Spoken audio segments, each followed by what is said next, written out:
Bonjour à tous, je vous invite à vous abonner à cette chaîne, à aimer, à partager, à commenter ces vidéos, c'est très important. C'est une manière de nous soutenir. Merci à vous tous. Et tout de suite, mais avant de retrouver notre capitaine de gendarmerie, c'est Nicolas Vidal, notre partenaire du jour. Bonjour Nicolas. Bonjour ma chère Clémence, bonjour, comment allez-vous? Très Malgré bien, la et vous? censure qui s'abat. Ah oui, Je suis oui. très content.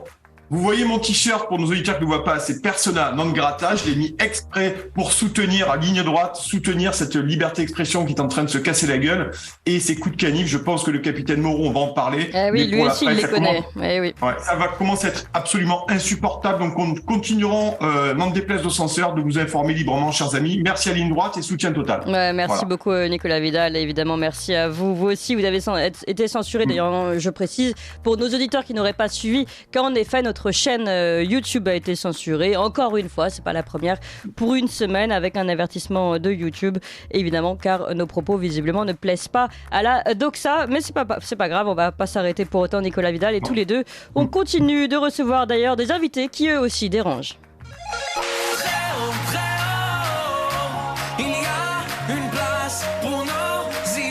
Vue de haut. Bonjour Hervé Moreau. Bonjour Clémence Diakova, merci de me recevoir. Merci beaucoup à vous d'être avec nous aujourd'hui. Alors je vous présente, pour ceux qui ne vous connaissent pas encore, vous êtes officier de gendarmerie retraité depuis 2021, diplômé de l'école spéciale militaire de Saint-Cyr. Vous avez passé près de 30 années au sein des forces armées et vous avez décidé une première fois dans votre premier livre de sortir de votre devoir de réserve en publiant ce livre Vérité d'un capitaine de gendarmerie, publié à compte d'auteur en 2020, que vous avez vendu d'ailleurs à plus, à l'époque, c'était marqué 17 000, je crois que vous êtes presque à 18 000 exemplaires aujourd'hui. Oui, absolument, presque à 18 000 exemplaires vendus pour un livre édité à compte d'auteur. Je crois que c'est le record France, je crois que ça n'avait jamais été fait, Clémence, Nicolas, et j'en suis extrêmement fier. Mes lecteurs m'ont beaucoup suivi, ont immensément apprécié ce livre. Il s'est toujours vendu. Son histoire est particulière, bien entendu, parce que lorsqu'on en est un auteur totalement inconnu, que c'est une première œuvre, on ne s'attend pas forcément à un succès aussi estimable et enviable, mais nous l'avons fait à force de courage, à force de renverser des montagnes et il poursuit sa belle aventure. Et puis aujourd'hui, c'est la suite de l'histoire. Voilà, c'est la suite de l'histoire. Finalement, vous ne faites que raconter ce qui s'est passé. C'est-à-dire que vous racontez ce qui s'est passé. Même, on revient un petit peu sur l'histoire de votre livre dans ce nouveau livre que vous publiez, Candidat libre, révélation d'un homme d'honneur en politique. Alors, ce qui est intéressant, c'est que le premier livre que vous publiez, Vérité d'un capitaine de gendarmerie, vous dites toutes les vérités, finalement, de ce qui se passe au sein de la gendarmerie, ce qui ne doit pas être dit, le pas d'amalgame, le pas de vague, le comment fonctionne la hiérarchie en déconnexion totale avec le terrain, tout ça vous le racontez. Évidemment, ça a gêné la hiérarchie, d'ailleurs ça n'a pas manqué. Vous avez reçu le plus beau blâme qu'on puisse recevoir, celui de la ministre des Armées. Oui, je suis Clémence, Nicolas, assez fort pour raconter ce qui n'a jamais été raconté. C'est vrai que, très étonnamment, jamais un capitaine de gendarmerie n'avait raconté le commandement d'une compagnie de gendarmerie départementale au jour le jour, en l'occurrence pour ce qui concerne la compagnie de gendarmerie de Beaune, que j'ai commandé en seconde de 2015 à 2019. Et à sa publication, bien entendu, lorsque l'on dit la vérité, on s'attire bien des foudres et cela n'a pas manqué. Et en tout premier lieu, celle des généraux de gendarmerie. Nous avons fait la même école, l'école spéciale militaire de Saint-Cyr. Vous y êtes revenus, mais je leur en ai voulu beaucoup pour certains d'entre eux, d'avoir à ce point renié leurs idéaux sur l'autel du carriérisme, sur l'autel du pas de vague, et d'avoir contribué à désespérer ces gendarmes de terrain absolument remarquables de dévouement, si proches des victimes, qui font ce qu'ils peuvent pour parvenir à ce que nous obtenions une société qui soit la plus harmonieuse possible. Mais néanmoins, oui, les attaques n'ont pas cessé. J'ai écopé en février 2021 du blâme de la ministre des Armées, la plus haute sanction qui puisse être infligée à un officier de l'armée française.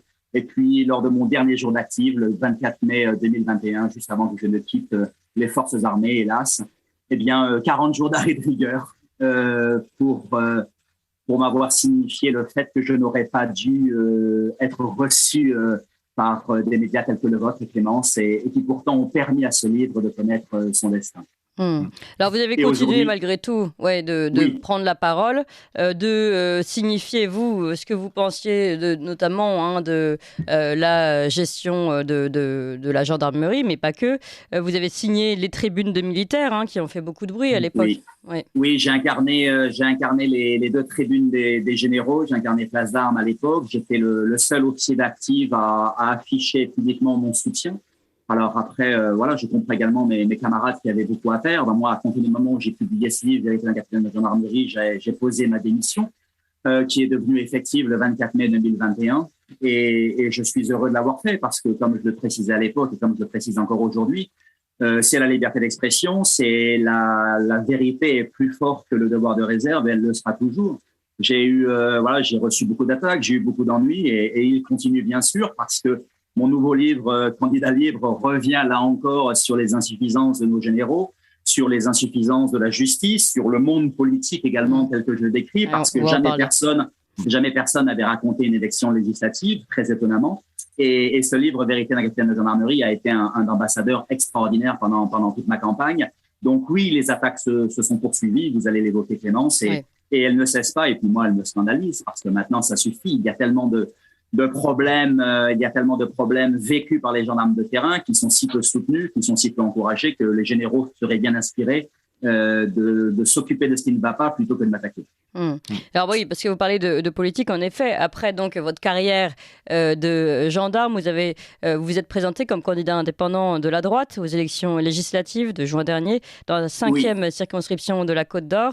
Alors, je voudrais lire un extrait de votre livre où justement vous montrez bien cette bascule, le moment où vous vous êtes battu finalement jusqu'au bout avec les moyens du gendarme et puis avec ceux même de la parole et de votre premier livre pour tenter de faire passer des messages. Et là, vous tentez finalement de rentrer dans une nouvelle arène, l'arène politique. Et voilà ce que vous dites. Le monde politique est en effet très comparable au monde de l'édition. Très peu de nouveaux entrants et tous les autres font barrage d'une manière ou d'une autre. Ils demeurent entre eux et tant pis si leur petit club est à l'agonie, plongé dans une atmosphère viciée, ayant désespérément besoin d'air frais. Mais ils seront bien les derniers à le comprendre et à s'en rendre compte. Ils seront morts bien avant. Donc un regard, on va dire peut-être très lucide, mais très dur également sur ce monde de la politique. Vous, comme je l'expliquais, vous en avez quitté un pour en rejoindre un autre qui lui aussi finalement est vicié. C'est ce que vous découvrez dans ce livre.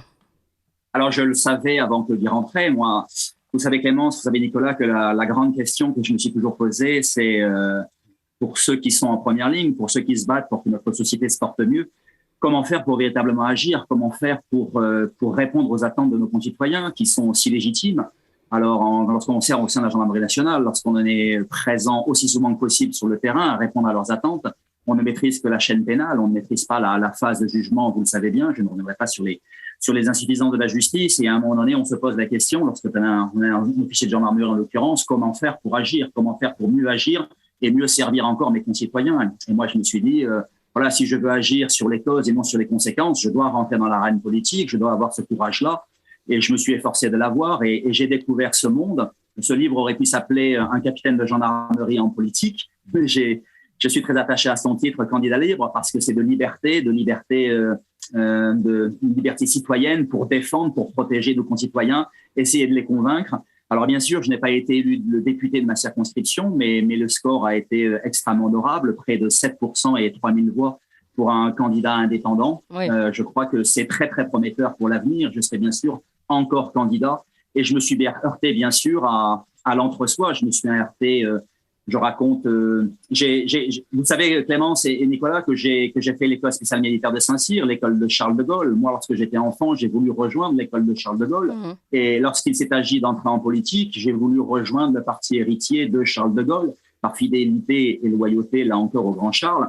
Et puis j'ai vu ce qu'il en était des Républicains, bien entendu. Je le subodoré, je ne l'ignorais pas, mais j'ai voulu aller jusqu'au bout du processus, jusqu'au bout de la Commission nationale d'investiture. Et puis, bien entendu, j'ai vu ce qu'il en était des coups bas, des attaques, des calomnies, racontez un petit peu ces coups bas, ces attaques que vous aviez Non mais voilà, en fait vous rentrez, vous êtes quand même assez, on va dire, nouveau, tout frais, sorti pour le coup dans cette arène-là, dans ce domaine-là, dans ce milieu-là.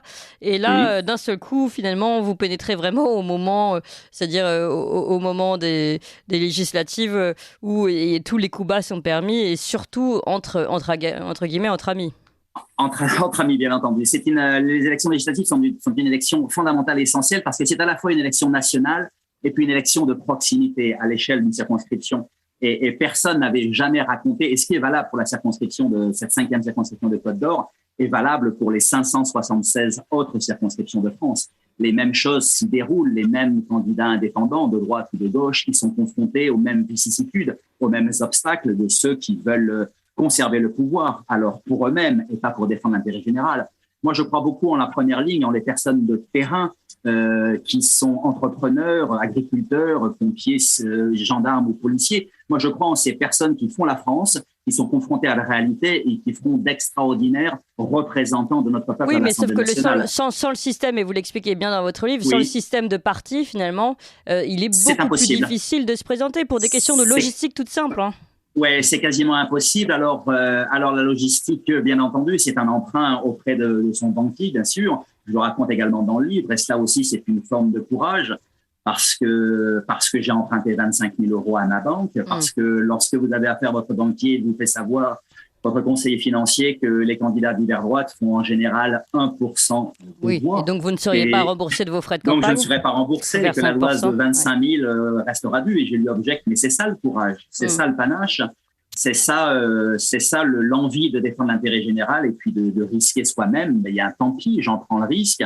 Alors j'ai fait presque 7%, je vais être remboursé de mes frais de campagne et j'en suis extrêmement heureux. Mais c'est une preuve de plus de ce que c'est finalement que le courage, Clémence. Et il faut avoir ce courage-là parce que les personnes de volonté qui ont l'intérêt général chevillé au corps doivent être candidats. Il n'y a pas le moindre gendarme à l'Assemblée nationale. Il n'y en a jamais eu, officier ou sous-officier, en situation de retraite, bien entendu. Et j'espère que en 2027, je serai le premier. Je n'ai pas réussi cette fois, mais je me suis fait connaître et cette campagne a été extraordinaire parce que lorsque des personnes viennent vous voir et vous disent « mais je crois en vous, j'ai lu votre livre, je sais que vous êtes dévoué aux autres, vous l'avez été toute votre carrière, vous avez pris des risques, vous avez entendu les balles siffler, vous portez cet intérêt général, ce désintéressement, ce dévouement qui nous est si précieux et nous croyons en vous et nous allons participer à votre campagne. » Et ils l'ont fait. Moi, ça m'a beaucoup touché, ça m'a beaucoup ému. Ils étaient une quarantaine à l'avoir fait et j'ai fait une année de porte-à-porte.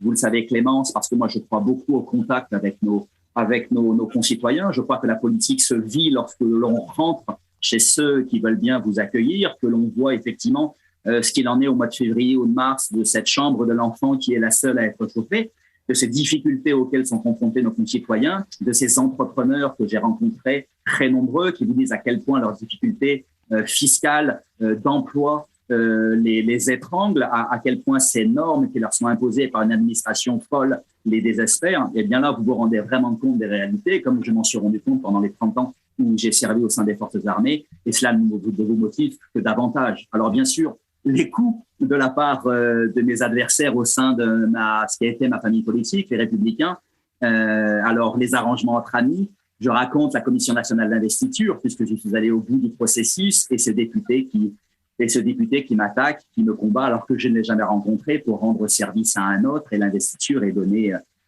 à une autre personne, à mon grand regret. Et beaucoup m'ont dit, Hervé, si tu avais été le candidat des Républicains, tu aurais pu certainement gagner. Et puis le panache, vous le savez Clément, c'est aussi finalement de décider d'y aller seul sur sa seule personne alors que 3 investitures m'ont été proposées. Si je les avais acceptées, l'une ou l'autre, peut-être aurais-je été élu. Mais j'ai 53 ans, j'ai le temps, j'ai essayé de me présenter sur ma seule personne, avec mes seules idées, et le combat a été beau.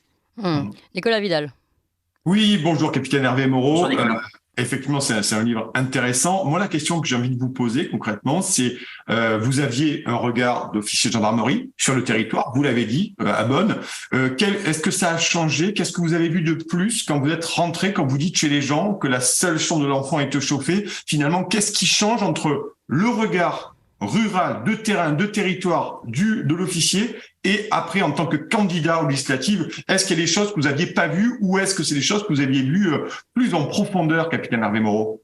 Merci Nicolas pour cette question, effectivement extrêmement pertinente. Non, je savais, pour ce qui relève des particuliers, je savais, parce que lorsque on intervient sur des agressions, sur des violences, sur des cambriolages, sur des voies de fait quelles qu'elles soient, on pénètre au sein de la réalité des Français. On sait exactement ce qu'il en est de leurs souffrances, de leurs difficultés, donc je savais. La découverte, ça a été, je sais également ce qu'il en est des élus, de leurs difficultés, des maires, les gardiens de la République, comme je les appelle, qui font tant de bien à notre pays. La surprise, ça a été le monde de l'entrepreneuriat. Que j'avais assez peu côtoyé dans mes fonctions. Je connaissais le monde agricole, viticole, bien entendu, pour être intervenu sur des problèmes graves, suicides, bien entendu, hélas, sur des problèmes de bêtes, lorsqu'ils n'arrivent plus à les nourrir, lorsque certains d'entre eux sont dans le déni et qu'on doit procéder à la saisie du troupeau, hélas. Mais le monde de l'entrepreneuriat m'était encore assez étranger et je l'ai découvert et j'ai rencontré ces forces vives dans notre nation qui sont vraiment désespérés parce que le rôle de nos gouvernants devrait être véritablement de leur faciliter la vie et c'est tout le contraire qu'ils vivent et pourtant ils ont des mérites immenses parce que ce sont eux qui prennent les risques. Moi, mes lecteurs, vous l'avez dit Nicolas, le livre intéressant et beaucoup m'ont dit, là j'ai les retours de mes premiers lecteurs, le livre démarre plutôt fort et j'en suis extrêmement honoré, ils me disent le livre passionnant parce que nous ne supposions pas que cela était à ce point la réalité. Un monde politique qui est honni, qui écœure nos concitoyens pour une bonne part. Et là, ce que j'en ai constaté, moi, bien entendu, ne peut que corroborer la position de nos concitoyens. Et ce que j'ai voulu, moi, c'est y apporter de la vertu, du dévouement, comme je l'ai toujours fait pendant toute ma carrière militaire. Moi, j'ai risqué ma vie souvent et c'était la plus belle preuve que je voulais offrir à mes concitoyens lorsque je suis entré en politique. Je suis totalement dévoué à vos intérêts, à toutes les nécessités qui s'imposent à nous. Je les porte de toute mon énergie. Alors, sans parti, malheureusement, on ne peut pas aboutir, on ne peut aboutir que très rarement. Voilà, aux prochaines élections. Capitaine Hervé Moreau, je voudrais prolonger ma question, et c'est intéressant là-dessus. Est-ce qu'aujourd'hui, on a quand même l'impression, on a plus que l'impression que le pays et la France périphérique, dont vous avez été bien sûr l'observateur, la force de l'ordre, la force armée devant, est chauffée à blanc. Aujourd'hui, c'est chauffé à blanc. Les difficultés sont de plus en plus terribles. Hein. D'ailleurs, les dernières déclarations du gouvernement laissent présager quand même de situations compliquées. Est-ce qu'à un moment donné, vous avez ressenti pendant votre campagne électorale une population à bout de nerfs, désespérée certainement, je l'imagine, et est-ce que, je vous le demande très clairement, puisque vous avez été gendarme et maintenant candidat, ou du moins figure politique, ou représentant, enfin, vous êtes dans la bataille politique, est-ce que vous pensez qu'à un moment donné, il y a une partie de la population où on pourrait avoir en retour de manifestations graves, poussées par la désespérance, poussées par le malheur et la misère? C'est la vraie question que je voulais vous poser, puisque vous êtes un homme de terrain. C'est difficile à anticiper et à affirmer. Moi, j'ai été confronté à finalement de grandes formes de fatalisme. À force de ne pas voir de solutions proposées par ceux qui nous gouvernent et ceux qui président aux destinées de notre nation, oui, j'ai été confronté certes à beaucoup de désespoir, mais aussi à beaucoup de fatalisme. Nos concitoyens sont d'une grande résilience. Est-ce que nous arriverons au moment où vraiment ils n'en pourront plus et à force d'être excédés, verseront dans la colère? Je ne peux pas l'affirmer. Et pourtant, en homme de terrain, j'ai été au plus près de nos concitoyens. La situation est dramatique, difficile. Moi, j'ai été sidéré que notre président, bien sûr, soit réélu après tant d'échecs, après que la justice, l'éducation soit si mal en point, soit si maltraitée. On a vu ce qu'il en était de la recherche, du monde agricole, de l'énergie aujourd'hui. Après tant de manquements, commander, c'est prévoir, on le dit dans les forces armées, gouverner, c'est prévoir aussi. Mais pourtant, ils ont été réélus, ils ont été reconduits. Moi, je crois que nos concitoyens aujourd'hui, au regard notamment du degré de violence à laquelle ils sont confrontés, qui ne cesse de progresser, également dans l'arrondissement rural dans lequel je me trouve, et tous mes camarades gendarmes ne cessent de me le faire savoir.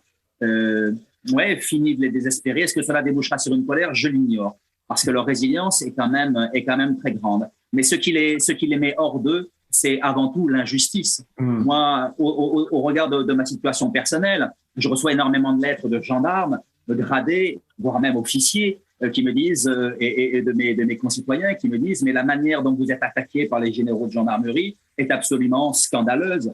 On vous interdit aujourd'hui, parce que vos deux livres, notamment le dernier Candidat libre, les a à ce point dérangés. On vous interdit aujourd'hui de participer à une cérémonie, de vous rendre dans une caserne, de participer à quelque activité que ce soit avec vos camarades d'active ou même retraités. Enfin, il faut savoir, Nicolas, Clémence, et ça en est un scandale absolu, un général de division d'active a contacté le président national de l'Association nationale des personnels en retraite de gendarmerie. Il lui a demandé de contacter le président de la section dont je dépends pour m'exclure de toutes les activités de cette association de retraités. Mais enfin, n'ont-ils pas autre chose à faire qui s'occupent de ces démissions multiples au sein de la gendarmerie nationale de manière prématurée? Ils lancent de grandes campagnes de recrutement sur les chaînes de télévision, mais concrètement, sur le terrain, les gendarmes sont si peu soutenus. Capitaine, je me permets, pardon Clémence, oui. Mais il y a une question qui m'intéresse aussi. J'ai fait la revue de presse, bien entendu, et j'ai travaillé sur votre livre. Vous parlez de démission. Parce que moi, j'ai pas vu d'informations à ce sujet, mais aujourd'hui, je suis plus à ça près avec les médias mainstream. Mais concrètement, est-ce que vous estimez qu'il y a un mouvement de fond d'une certaine forme de grande démission au sein même de la gendarmerie? Ça m'intéresse de vous entendre à ce sujet. Pas de grand mouvement. C'est un mouvement diffus qui a toujours existé, qui tend à s'accentuer de la même manière que mes camarades, que mes frères d'armes et mes sœurs d'armes, quelquefois se font sauter la cervelle, et en nombre de plus en plus important. Ça, c'est le grand drame. Et les familles sont laissées seules et pleurées. Moi, je défends la gendarmerie de terrain, la vraie gendarmerie. Et aujourd'hui, j'ai une colère sourde et froide contre les généraux qui ne répondent pas aux attentes de ces gendarmes de terrain. Alors, c'est un mouvement diffus qui est très durable, qui s'est traduit par des centaines de démissions prématurées chaque année. Moi, j'ai quitté ce métier que j'adorais 7 ans plus tôt que j'aurais pu le faire. Aujourd'hui, j'ai des camarades adjudants-chefs, adjudants, maréchaux des logis-chefs ou simples gendarmes qui me disent je n'en peux plus. Je n'en peux plus parce que je suis écœuré par les insuffisances de la justice, parce que je suis écœuré que ceux que nous interpellons, que nous arrêtons, soient systématiquement remis en liberté. Je suis écœuré du peu de soutien de nos généraux qui ne font aucun effort pour obtenir les moyens dont nous avons tant besoin, qui ne pensent qu'à l'étoile suivante, qui nous morigènent, qui nous tensent. Voilà, les gendarmes n'en peuvent plus de cette situation, et notamment les jeunes gendarmes qui souvent rentrent en service, sont animés des plus beaux idéaux, et ensuite démissionnent de manière prématurée parce qu'ils sont confrontés à cette réalité. Moi, j'évoque dans mon livre « Candidat libre » cette situation qui a été tragique, ce jeune élève gendarme qui me demande de le parrainer à l'école de gendarmerie de Chaumont, à la cérémonie de fin de promotion, et il me fait savoir la veille de la cérémonie que l'accès à l'école de gendarmerie me sera interdit, que manifestement le général a donné ses ordres, et qu'il demeurera seul parce qu'il est orphelin de père, parce que sa mère est malade, et il est demeuré seul. On m'a interdit de rejoindre l'école de gendarmerie de Chaumont. J'ai pensé un instant me présenter aux grilles de cette école avec un huissier de justice pour faire constater la discrimination, l'abus de pouvoir et porter plainte ensuite contre le général commandant l'école. Et j'ai renoncé parce qu'il se serait vengé sur le gamin, bien entendu. Et derrière, hier, c'était la Sainte-Geneviève, la fête de la gendarmerie, la sainte patronne de la gendarmerie nationale. Quand je reçois cet appel de la commandante de compagnie qui me dit que mon chèque m'est retourné, que je ne serai pas autorisé à participer à cette fête fraternelle, moi, ça me scandalise parce qu'elle me dit, voilà, les plus hautes instances de la gendarmerie n'ont pas apprécié vos livres. Ils vous en veulent terriblement d'avoir dit la vérité, d'avoir fait savoir au grand public ce qu'il en est.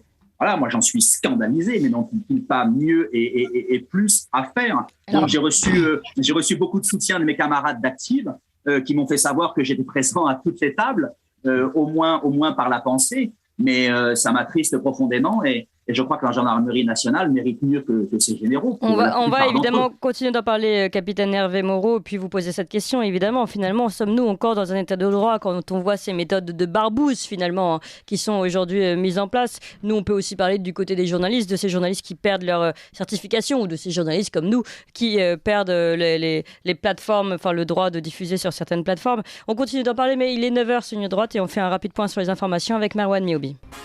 Ligne Droite.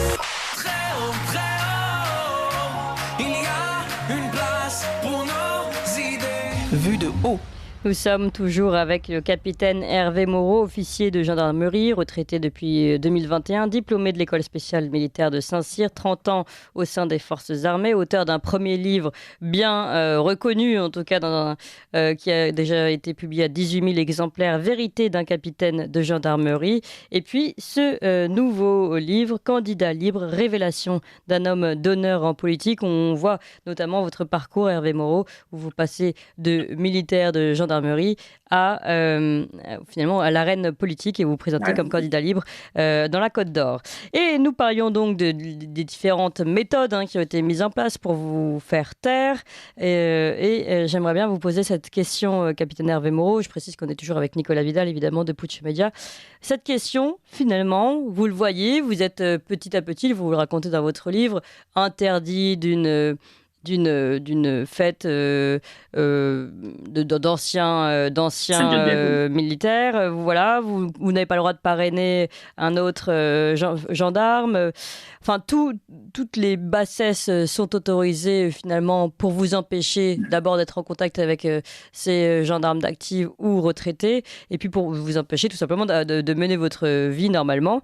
Et ça, capitaine Hervé Moreau, c'est la question que je souhaite vous poser. Finalement, là, on n'est même pas... Parce que vous avez reçu une sanction, vous l'avez appliquée, votre sanction, mais là, on dépasse les sanctions. Finalement, on n'est plus du tout dans l'état de droit. Oui, on n'est plus du tout dans l'état de droit et pourtant nous sommes en France, nous ne sommes ni en Russie ni en Corée du Nord et ça, ce n'est pas acceptable et je n'accepte pas et je ne céderai jamais. Alors moi, je suis surpris qu'ils aient fait ce qui me semble être une faute, une erreur immense parce qu'à l'heure des réseaux sociaux, même si effectivement Nicolas le précisait, la liberté d'expression est quelquefois bafouée, mais ils ne nous arrêteront pas. Moi, mes soutiens en sont absolument scandalisés. Ma page Facebook, Vérité d'un capitaine de gendarmerie, ne cesse d'avoir de nouveaux abonnés et je remercie vos auditeurs. Moi, ma plus belle réponse, Clémence, Nicolas, sera constituée par le succès de ces deux livres qu'ils voudraient taire, qui voudraient qu'ils ne soient pas diffusés. Vérité d'abord, ils n'y sont pas parvenus et j'ai effectivement assumé ces sanctions disciplinaires, les plus hautes, vous l'avez précisé. Maintenant, ces attaques lâches, inadmissibles, dignes de barbouze, c'est scandaleux. Et pourtant, ces très hauts généraux devraient respecter l'état de droit. Moi, le général de division qui a demandé au président national des retraités de me nuire, il faut savoir qu'il y a 20 ans, c'était un commandant, c'était mon professeur d'éthique et de déontologie à Melun, l'école des officiers de la gendarmerie nationale. Quand je suis un jeune officier qui a quitté l'armée de terre pour rejoindre cette gendarmerie nationale, professeur d'éthique et de déontologie, et aujourd'hui, il se rend coupable de ses agissements. C'est absolument scandaleux. Mais où est l'éthique, où est la déontologie? Lui, comme tant d'autres, faites ce que je dis, ne faites pas ce que je fais. Ça me scandalise, Clémence. Ce sont des méthodes indignes qui écœurent les gendarmes de terrain, qui sont, eux, bien entendu, constituent la vraie gendarmerie, je ne cesserai de le dire, et la vraie grande réponse, j'espère que vos auditeurs voudront bien lire ces deux livres, voudront bien les faire connaître. Candidat libre, la révélation d'un homme d'honneur en politique, et ils en apprendront beaucoup parce que ces histoires n'avaient jamais été écrites. C'est un homme d'honneur qui leur fait savoir qu'il en a été de ses réalités, qui se bat pour que, modestement et humblement, les choses changent enfin. Parce qu'en politique, on a besoin d'intérêt général, on a besoin de dévouement au bien public, on a besoin d'honneur. Moi, ce n'est pas l'argent qui m'intéresse, ce ne sont pas les honneurs. Moi, je veux pouvoir me dire dans 3 jours ou dans 30 ans, quand je vais quitter cette terre, Hervé, tu as fait tout ce que tu pouvais pour être utile à tes concitoyens, pour faire en sorte que les choses aillent mieux. Moi, c'est ça qui me porte, comme cela m'a toujours porté toute ma carrière. Alors, bien entendu, je dérange aujourd'hui dans le monde politique parce que les personnes de mon profil, ils sont encore rares. Mais j'espère que nous serons de plus en plus nombreux à être candidats. J'espère que je serai élu dans 4 ans et demi maintenant parce que le temps passe. Et j'espère qu'ils seront de plus en plus nombreux à se dire au sein des forces armées, jeunes retraités, au sein du monde de l'entrepreneuriat, nous devons être candidats, nous devons être présents à l'Assemblée nationale pour porter ces changements dont notre pays a tant besoin. Moi, c'est ce qui me motive. Nicolas Vidal. Oui, moi quand je vous écoute, capitaine Hervé Moreau, et quand j'en écoute d'autres, Bernadac ou d'autres, effectivement, j'ai l'impression qu'on est carrément replongé dans le bouquin de Marc Bloch, L'étrange défaite, avec ce que vous appelez la gendarmerie de l'état-major, la gendarmerie du terrain, et qu'à un moment donné, c'est une poursuite de carrière, d'honneur, de place aussi, j'imagine, quand vous connaissez très bien le système, au détriment de l'intérêt public. C'est ça? Est-ce qu'on est en train de vivre l'étrange défaite de notre pays qui est en train de se dissoudre littéralement et sur bien des points, capitaine Hervé Moreau. Nicolas, c'est exactement ça. Sauf que la grande différence, c'est que les époques ont encore changé. Nos concitoyens en sont de plus en plus excédés. Aujourd'hui, on a quand même la connaissance de tout ce qu'il est pour peu qu'on recherche la vraie et bonne information sur les bons médias. Nous sommes une immensité à défendre l'intérêt général, à porter l'honneur. Et ce sont des personnes modestement et humblement comme nous qui doivent arriver au poste de décision. Moi, les généraux, bien sûr, je les connais parce que nous avons eu les mêmes cursus professionnels sensiblement et surtout nous sommes issus des mêmes écoles. Saint-Cyr, pour ne citer qu'elle. Moi, je leur en veux beaucoup parce qu'ils ont renié les idéaux de Saint-Cyr, ils ont renié Charles de Gaulle sur l'autel de leur carriérisme. Et honté, ces officiers qui ont passé leur carrière à s'exposer le moins possible sur le terrain, à être le moins exemplaire possible sur le terrain, je leur en veux beaucoup parce que bien entendu, quand vous restez dans votre bureau, vous ne risquez pas de mal agir, mal décider, mal commander sur le terrain. Mais que croyez-vous que pensent les hommes de leurs officiers qui ne sont jamais présents à leur côté lorsque le danger est là? Moi, il y a une personne qui m'avait dit « Mais mon capitaine, vous avez beaucoup de décorations, vous avez beaucoup de médailles. » Et je leur avais répondu « Mais il est assez facile d'avoir des médailles. Il suffit de se trouver là où est le danger, bien sûr, de risquer sa peau. » C'est ça le vrai engagement. C'est ça les vrais idéaux de Saint-Cyr ou de l'école des officiers de la gendarmerie nationale quand on porte haut ses valeurs et convictions. Mais malheureusement, pour un trop grand nombre d'entre eux, ils se sont reniés sur l'autel du carriérisme, sur l'autel du pas de vague.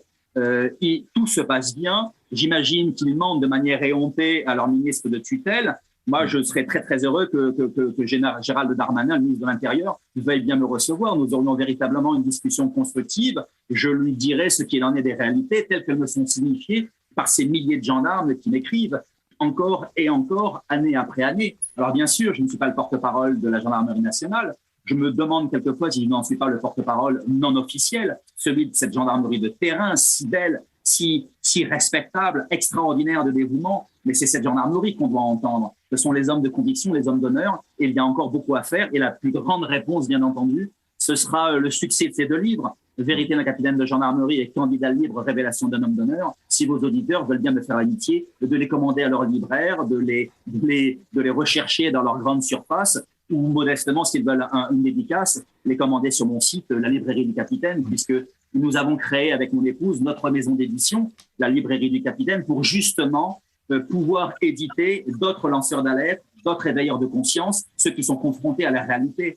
Tout l'argent que nous gagnons, nous le réinvestissons dans cette maison d'édition toute jeune et nous avons pour but, pour objectif, de pouvoir publier les pompiers, les policiers, les gendarmes, les membres de l'administration pénitentiaire, les soignants, les urgentistes, qui ont quelque chose à dire parce qu'ils n'en peuvent plus, qu'ils veulent être écoutés, qu'ils veulent être lus. Et ça, c'est une démarche citoyenne en laquelle je crois très profondément. L'argent doit servir à cela. Voilà, je rappelle vos références, les références de votre livre, Hervé Moreau, Candidat libre, révélation d'un homme d'honneur en politique. Donc, vous pouvez trouver ça dans cette librairie, la librairie du capitaine. Merci beaucoup à vous également, Nicolas Vidal.